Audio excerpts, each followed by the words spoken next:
Je, unaweza kuacha kazi ya ofisini yenye suti na tai, kisha ukaishia kuosha vyombo kwenye mgahawa wa mtaani kwa ajili ya kutafuta ndoto lako?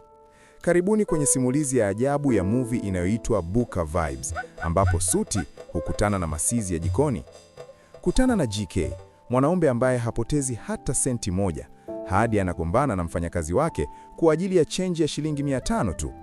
Maisha yake yanachukua mkondo mpya baada ya rafiki yake kumfungua macho kuwa biashara ya chakula ni mgodi wa dhahabu unaokua kwa kasi. GK anapata wazo kubwa, kuanzisha mkahawa wa kisasa uitwao Buka Vibes, utakaouza vyakula halisi vya Kinigeria katika mazingira ya kifahari.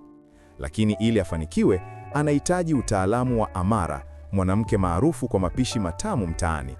Amara hamwamini GK na suti zake, hivyo anampa changamoto nzito.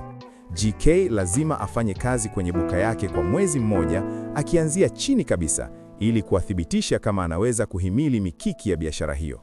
Hapo ndipo balaa linapoanza. GK anajikuta akitoka kwenye kiyoyozi na kuingia kwenye moshi wa kuni, akiosha vyombo vilivyojaa mafuta na kuhudumia wateja wenye kelele. Mpenzi wake Teni anachukizwa na hali hii na kuona ni fedheha kuona mwanaume akifanya kazi ya kijakazi, jambo linalopelekea ugomvi mkubwa na usaliti kuanza kufukuta. Wakati GK anajifunza umuhimu wa nidhamu ya kifedha na mapenzi ya kweli kwa kazi, maadui wanavizia. Dandy na Stella wanapanga njama mbaya ya kumhujumu Amara kwa kuweka sumu kwenye chakula ili kumharibia jina.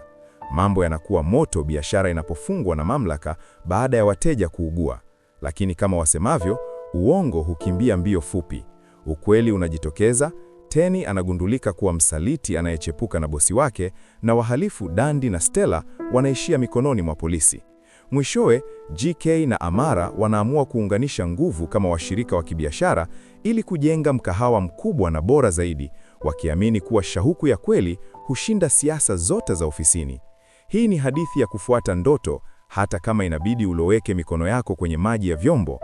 Je, wewe unaweza kuwa na ujasiri kama wa GK na kuacha kazi ya heshima ofisini ili kufuata biashara unayoipenda kuanzia chini kabisa? Niandikie maoni yako hapo chini.